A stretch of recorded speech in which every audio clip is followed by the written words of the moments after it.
Licia Foudala, c'est à Story Sport aujourd'hui. Sensation en Première Ligue, le championnat anglais. Le propriétaire de Chelsea, donc l'homme d'affaires russe Roman Abramovich, a annoncé la mise en vente du club, lui qui est dans la tourmente depuis le début de cette guerre en Ukraine. Hier, sur les coups de 19h, stupeur. Breaking news to bring you from Chelsea. Communiqué de Roman Abramovich. Il nous dit « J'ai décidé de vendre le club ».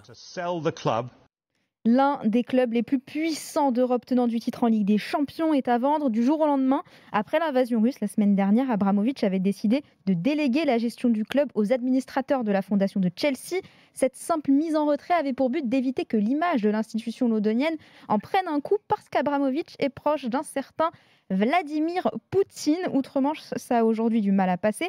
Il n'est pas seulement un supposé ami, mais conseiller. Et il joue même un rôle dans le conflit. Et selon le Jérusalem Post, il fait partie des médiateurs pour la paix dans cette guerre, impliqués dans les négociations entre la Russie et l'Ukraine pour obtenir un cessez-le-feu. Ce sont les Ukrainiens qui l'ont sollicité, c'est dire l'aura et la place du milliardaire. Et cette situation à Chelsea, elle était impensable il y a encore une semaine. Pour vous resituer, Roman Abramovich possède le club anglais depuis 2003. À l'époque, lorsqu'il en prend la direction, les tabloïds appellent l'institution Chelsea en référence aux origines du dirigeant et à la méfiance du public face à ce qu'ils appellent la mafia russe. Sous son règne, on a vu des centaines de millions d'euros dépensés dans l'acquisition de joueurs, mais aussi une directrice générale, Marina Granovskaya, la femme la plus puissante de la planète foot, qui lui offre un bilan bluffant. En 18 ans, les Blues ont remporté 21 titres, dont 2 Ligues des Champions et 5 championnats d'Angleterre, certains acquis par notre consultant Nicolas Anelka, dithyrambique au sujet de son ancien boss. Pour moi, Chelsea, ça signifie la Russie, quoi. Quand tu connais le président,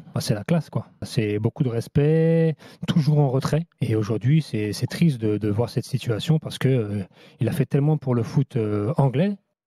Voilà ce qu'il nous disait hier dans Rotten sans flamme, du gâchis en somme.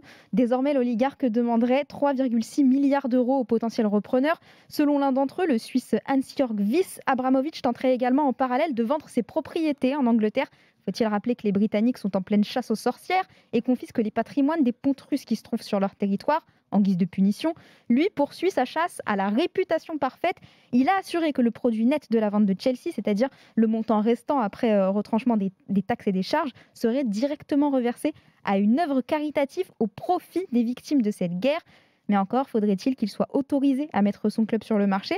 Oui, parce que si le gouvernement britannique décide de geler ses comptes, il sera pieds et poings liés. Vouloir vendre, c'est bien. Pouvoir, c'est mieux. D'où peut-être l'urgence de cette offre d'un seul coup, en quelques jours, il se décide à vendre le club. En moins de 5 jours, oui. Ouais.